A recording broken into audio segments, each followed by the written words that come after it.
सो घर में मैंने जाना कि we have to be unconditional to experience the divine nature,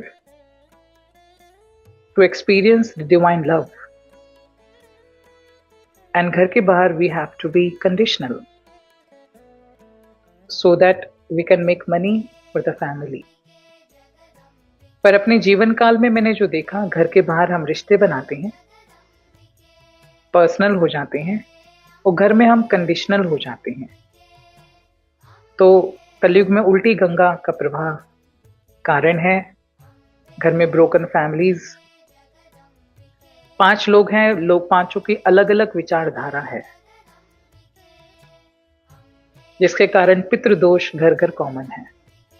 पितृदोष, पितृ मतलब your ancestors, your immediate helping circle, invisible helpers. अगर उसका दोष हो गया तो पहली परत जो है उस परिवार में, जो इनविजिबल लेयर है प्रोटेक्शन की, वो खंडित हो गई।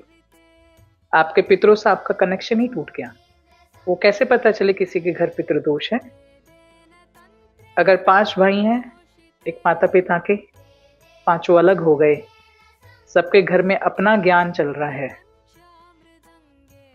आपके पूर्वजों ने जिस प्रधान देवता की उपासना पूजा करी वो छोड़ करके, क्योंकि शादियां हो गई, बंटवारे हो गए, अलग अलग घर में अलग अलग गुरुओं की, देवताओं की उपासना शुरू हो गई।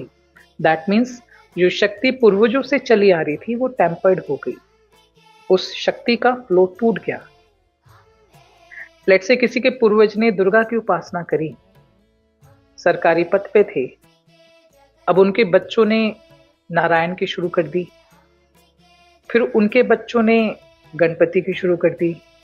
तो उस परिवार में 3 से 4 पीढ़ियां अगर प्रधान देवता बदलते रहे, दैट मीन्स वो जो ऊर्जा थी, किसी के साधना की शक्ति जो पैदा हुई, वो टेम्पर्ड हो गई। That is not coming in the same flow, because सही मार्गदर्शन ना मिलने के कारण। तो आपके घर की एक डिवाइन शक्ति, प्रधान देवता का भी परिचय है। कौन हुए प्रधान देवता? हिंदुओं में पंचांग पीठ में, जिसके बिना कोई भी पूजन संपन्न नहीं होता, पहले गणपति पंचांग पीठ में स्थान मिला। दूसरे सूर्य नारायण, जो प्रत्यक्ष हैं, जीव के कारक हैं, जिनको भगवान शिव ने हनुमान रूप में गुरु बनाया। कमाल की बात है, सुबह दर्शन देते हैं सूर्य नारायण, जिनको एक समय स्वयं भगवान हनुमान ने गुरु बनाया, और हम उनको अर्घ्य भी नहीं देते हैं। उनसे उगने से पहले तक नहीं उठते। मंगलवार को भागेंगे हनुमान की मूर्ति के पास, यूं यूं करके सिक्के चिपकाएंगे, पर प्रत्यक्ष उनके गुरु के दर्शन पाकर के भी उसको नमन नहीं करते। संस्कारों का अभाव, अपब्रिंगिंग का अभाव। दूसरे प्रधान देवता पंचांग में सूर्य नारायण हुए। तीसरे महाविष्णु हुए, उनका कोई अवतार नहीं, सिर्फ विष्णु नारायण। चौथी मां दुर्गा हुई, जो सभी देवताओं की, सिद्धों की सम्मिलित शक्ति है, सभी की कुंडलिनी शक्ति समेट करके दुर्गा बनी, उनको स्थान मिला। और 5वें भगवान शिव। इन्हीं प्रधान पंच देवताओं की उपासना सनातन धर्म में भूली गई, इनके अलावा किसी की नहीं भूली गई। नव दुर्गाओं के मंदिर नहीं है, सिर्फ दुर्गा का है। विष्णु में भी सिर्फ विष्णु के मंदिर बोले, अवतारों के नहीं बोले। सूर्य नारायण प्रत्यक्ष है, इसलिए एक ही मंदिर है, सन टेम्पल।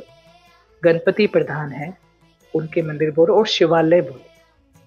जब किसी एक परिवार में किसी समय में विचारधारा बदली, परिवार खंडित हुआ, तब सभी ने समय समय पे अपने अपने लोकल देवता निकाल करके उन्हीं को प्रधान बना दिया। मंदिरों में सब धांधलेबाजी हो रही है। पर अगर परिवार देखोगे, ब्रोकन फैमिली में, परिवार में वेदों का, शास्त्रों का ज्ञान नहीं होगा, अटरम शटरम होगा, ईगो मिलेगी, और प्रधान देवता का आता पता नहीं होगा, जिसके कारण कलयुग में I would say 90 to 95% people, Hindu समाज में सब खंडित है, विचारधारा अलग है। सम्मिलित शक्ति मतलब सभी की एक विचारधारा है। जब अध्यात्म की बात हो, पूजा पाठ से रिलेटेड बात हो, फेस्टिवल की बात हो, उसको कैसे मनाया जाए अगर उसकी विचारधारा एक सी है, दैट मीन परिवार सम्मिलित है। It doesn't mean they have to live together.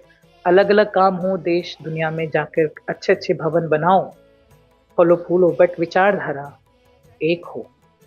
जब तक ये नहीं है तो पितृदोष विल बी एक्टिवेटेड।